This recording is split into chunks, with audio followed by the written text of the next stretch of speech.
Greetings, Aquarius. Welcome to your Mars in Virgo reading. Mars has been passing through your 8th house, Virgo, since June 17th, and it'll be hanging out there. Really, it feels like it's flying through until August 6th, where it will move into your 9th house, Libra.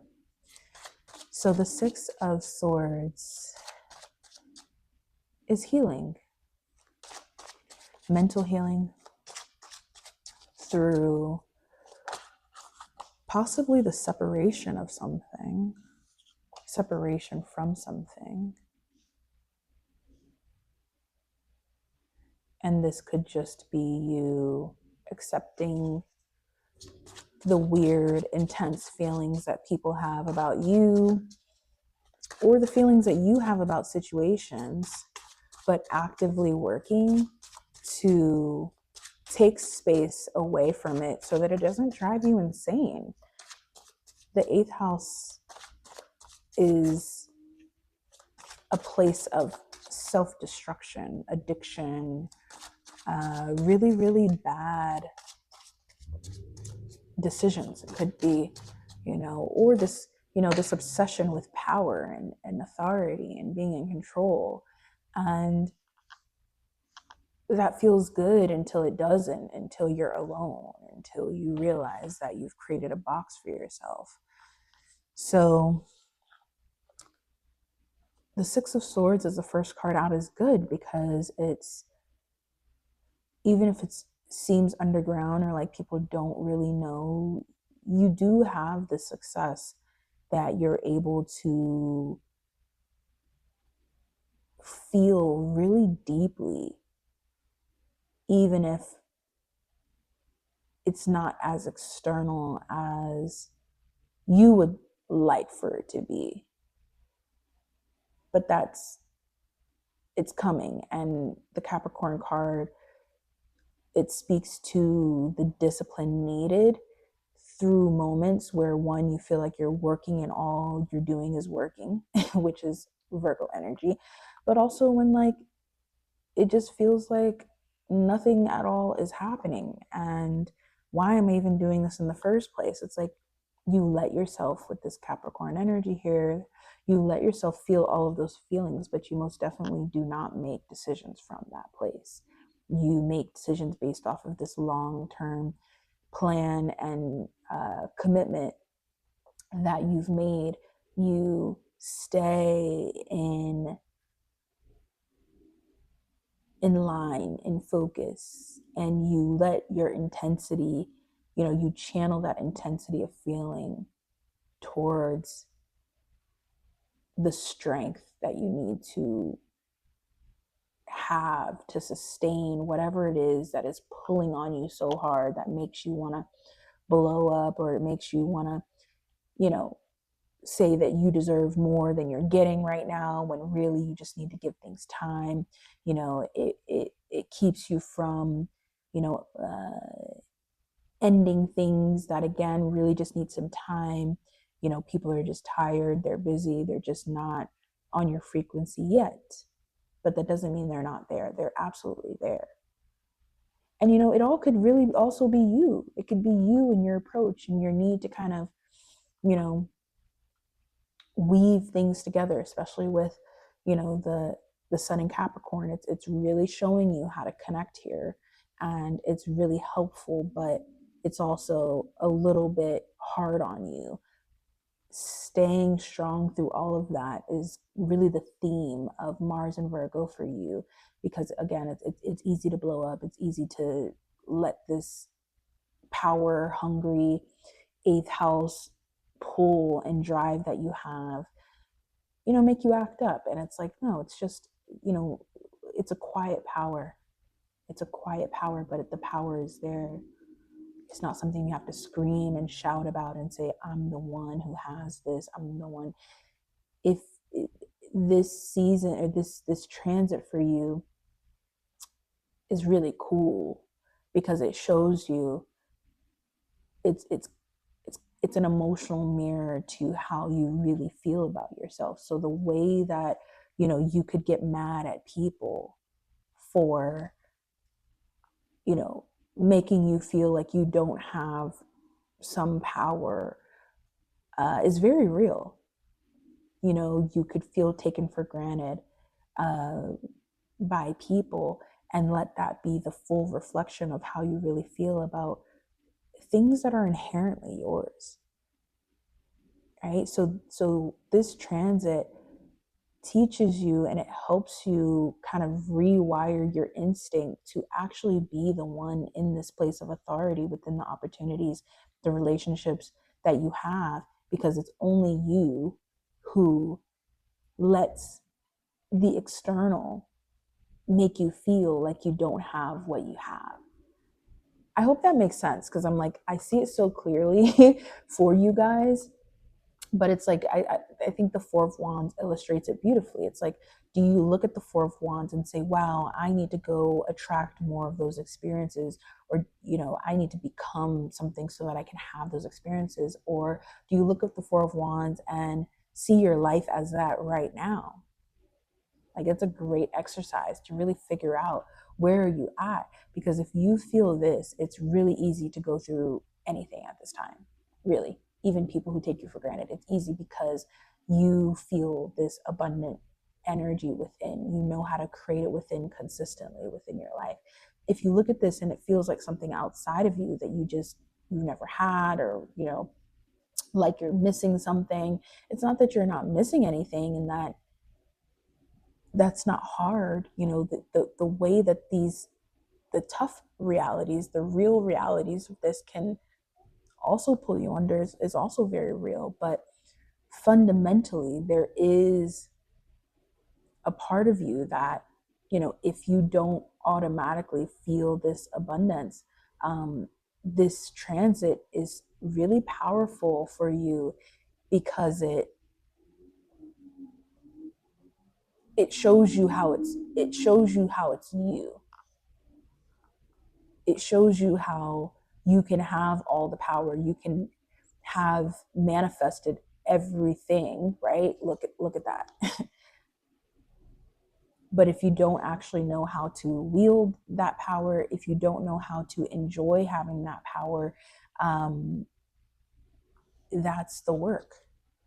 That's the work that you're doing here with Mars. That's the rewiring of your, you know, instinctual moves that Mars wants you to do, so that you do feel that abundance in these decisions, and you are able to receive, um, but also build from that place, right? Every word you speak, every, you know, person that you meet, every potential relationship, potential opportunity, it all requires for you to be fully connected to the power that you have, in a way that's not repulsive, or in a way that is not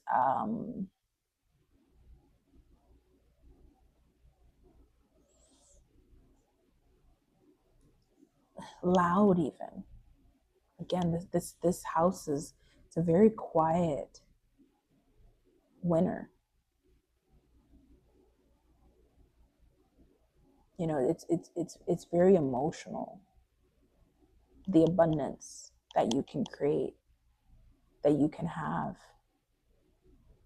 and fuel your whole life. The Ten of Cups, it's so pretty. Speaking of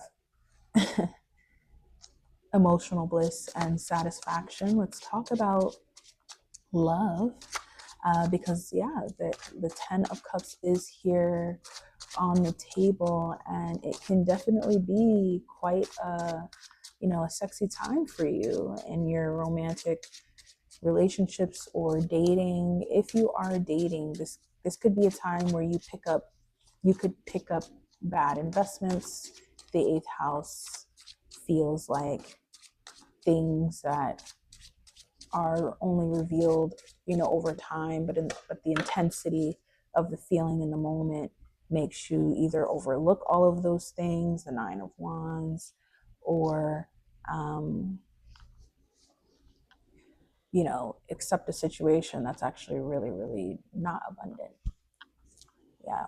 So keep that in mind. But otherwise you could have some really good fun. You could enjoy looking really, really sexy, and you know, yeah, just feeling really hot, and getting out in the world feeling that way does attract um, love. Yeah. And if you're already with someone, it makes things really fun. I mean, it's like the worst thing that I could say. It's so corny. It's so corny. But I mean, I'm not saying that you weren't sexy before, but like with your eighth house, like it feels like there's a level of sexiness that you're bringing back. I was gonna say you're bringing sexy back, which like I said, is so corny. I wouldn't even let myself actually say it, but it feels like that, with your partner, and it's like it's nice because you guys needed this spark. You needed this, you know, this change of energy between you, and this kind of more heated exchange between you in a really good way. Now, there is, okay, so here are these people in situations who have a lot to hide, and the heat between you can make you ignore that. Um, so keep that in mind. But there's also, if you're already coupled, um, there's also this kind of obsession that you could have, especially with your sexuality, that can almost make you not surface or superficial, but it could feel like maybe it could feel unrecognizable to your partner. So you want to watch out for that. You want to, you know, continue to channel this compassion while you kind of play around with this um, increased intensity in your sexual life. You want to make sure that you're not going too far to the point where that becomes the most important thing for you, and you forget that you're, as much as it's fun to have this um, more intense desire between you, the most important form of intimacy that needs to be sustained is the actual love that you guys have for each other, and consistent understanding, patience, care, all of those things. That is more important than this um, sexual intimacy that can, again, it can consume you. Okay, let's talk about money. Yeah. Mars in the eighth is if you are receptive enough, which I'm going to be honest with you. I think that a lot of you, the hangman, either don't want to go back into a situation that you feel like took a lot from you. And there's nothing wrong with that.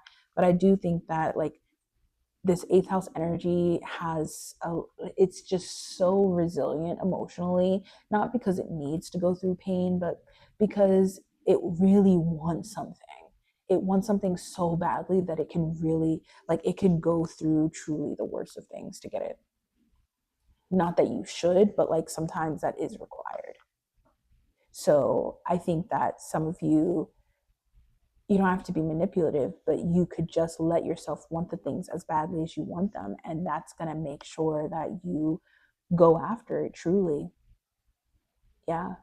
Versus just kind of sitting in the fact that all of these opportunities are there and it could happen. And, if people were just like this, if I was just like this or whatever.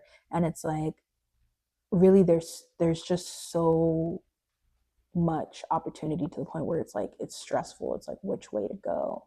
Um, But again, if you don't want it badly enough, then every opportunity can just feel really sad and really like it's not meant to happen. But this goes back to that, what we were talking about in the beginning, where you have this mirror showing you that what you believe is what you're seeing. So if you believe that you can turn that situation into something that works really well for you and get you out of this either sad or stagnant place, then that's exactly what you'll do. Yeah. But I think it's hard because there is a lot that has happened, right? You can't just overlook it. And you feel, again, you feel really intensely about those situations. You feel like those situations isolated you. You feel like people made you feel isolated. People were mean, whatever it is. And it's like, well, why would I, put myself back in that situation?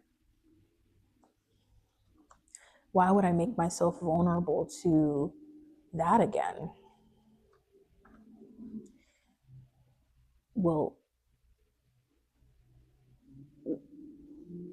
you're not putting yourself back in that situation. We're talking about business now.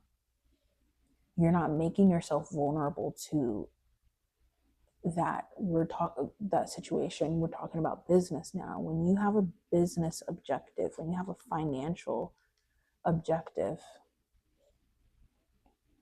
connection doesn't it's not guided by how someone really feels about you. All of that is very low level, and it keeps things from moving forward.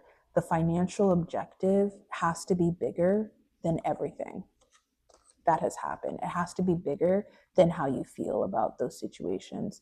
And I know it's like, well, I feel this way and this was really, really bad and it really, really hurt. Um, and this is about money, but it's also just about possessions and things that you should have access to that you are counting yourself out of because someone hurt your feelings. And that is okay for you to need time, right? To process your feelings about that, to work through your feelings about it.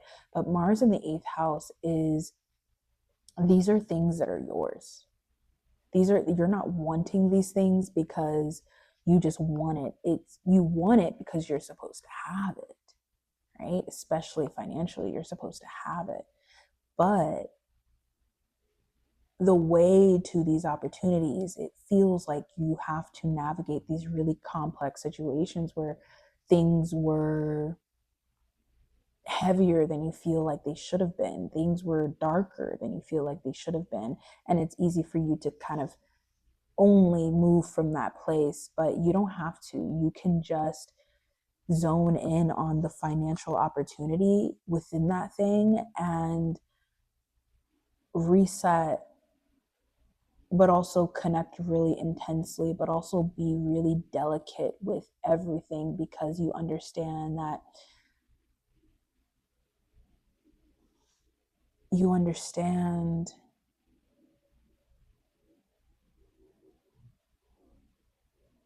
that you're filling in the cracks. And if there's any piece that's unaddressed, it matters. And things don't need to move quickly at all. Sure, it's Mars, but when the objective is clear, you don't need to run towards it. You follow the plan, Mars and Virgo. You don't need to fight about it. You just become more and more attractive to everything and everybody wanting to fulfill that thing that you desire, not because you're manipulative, but because you genuinely have released animosity. And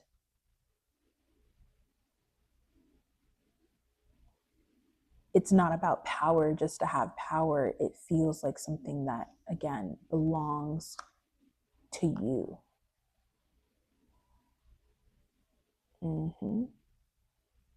Yeah.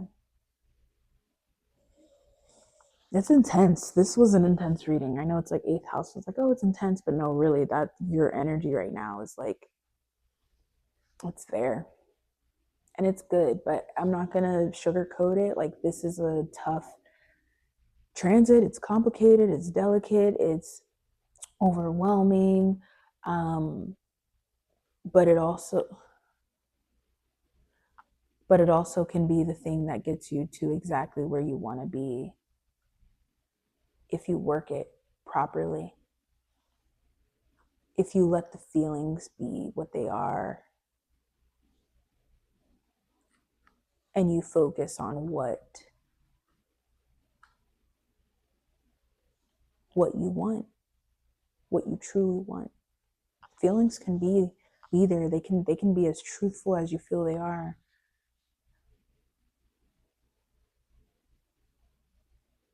But the things that you want are still on their way to you because you don't let that hold you back from the experience, the money, the relationship, the thing that you feel you should have. Mm-hmm. And I think that's what Mars wants you to do. It wants you to push through the emotional betrayals, because sometimes that really is just life. It's not that you should accept it, but you can't be as successful as you could if you don't learn how to ignore, if you don't know how to overcome those betrayals quickly, quickly, quickly, quickly. It's easy to spend your life in that space. You know, you're not going to do that. Okay. I am sending you so much positive energy through this Mars and Virgo transit, and I will see you in the next in the next transit reading. And in the meantime, you can schedule private and birth chart readings with me through the link in the description. I'll see you later, Aquarius. Bye.